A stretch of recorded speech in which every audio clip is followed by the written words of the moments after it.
Alors c'est toujours un peu une première fois aux FIG.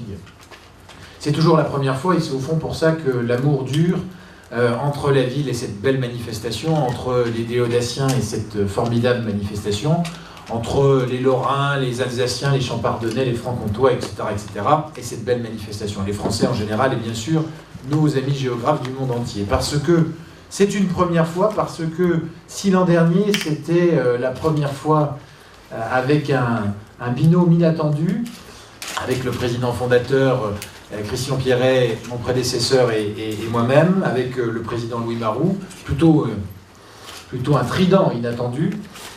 Cette année, nous avons ce binôme, en tout cas pour ce qui est du créateur et de moi-même, a appris à travailler. Il n'est plus inédit, c'est déjà la 2e édition, mais c'est quand même la première, c'est encore la première fois, et c'est la première fois de Gilles Fumet comme président de l'ADFIG, de l'Association de développement du Festival international de géographie. Et puis, c'est vrai, cette année, nous avons, comme chaque année, des grands témoins, des présidents assez exceptionnels. Et comme grand témoin, nous avons fait le choix de solliciter Florence Aubenas, que chacun connaît comme journaliste, qui a, je dirais, connu des imaginaires fort différents et surtout des univers très différents, qui a bien sûr travaillé longtemps à Libération, qui a été otage, comme chacun sait, qui a vécu dans des conditions particulièrement pénibles, avec l'angoisse de mourir au ventre chaque jour, et puis en même temps qui s'est elle-même exposée après cette expérience douloureuse en vivant le travail des femmes qui sont dans la précarité, qui assument des petits boulots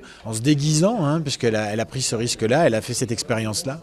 Et puis aujourd'hui, Florence Aubenas, bien sûr, elle est grand reporter, donc elle continue à partir à l'étranger. Elle aura, je pense, beaucoup à nous dire sur la manière dont on imagine l'Occident, dont on imagine la France depuis des pays qui en sont souvent très lointains, à la fois en termes de conditions de vie, de conditions de démocratie et aussi de conditions d'existence, je dirais, spirituelles. En termes d'organisation, c'est comme chaque année, toute la ville qui est mobilisée? Oui, alors nous tenons vraiment au fait que le FIG, c'est la manifestation de tous les habitants de la ville et au-delà, c'est la fête de la géographie pour toute la France et je dirais pour le monde entier, puisque nous sommes la capitale internationale de la géographie. Donc ça veut dire que le festival, pour être réussi, il doit avoir à la fois un vrai salon de la gastronomie, bien sûr, un vrai salon du livre, bien sûr.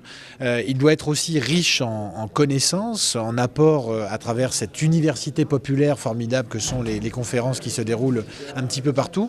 Et c'est ce cocktail de littérature, d'écrivains, de témoignages, de conférences, de soif d'apprendre de la part de ceux qui viennent de la part du grand public, et puis aussi d'enseignants qui se mobilisent. C'est ce cocktail très, je dirais, à la fois fragile et précieux que nous allons chercher à préserver cette année, et en y donnant, bien sûr, comme chaque année, une touche un petit peu plus particulière. Je pense que l'Australie le pays invité, aura cette année une influence assez forte sur la tonalité de ce festival. C'est un pays qui fait rêver.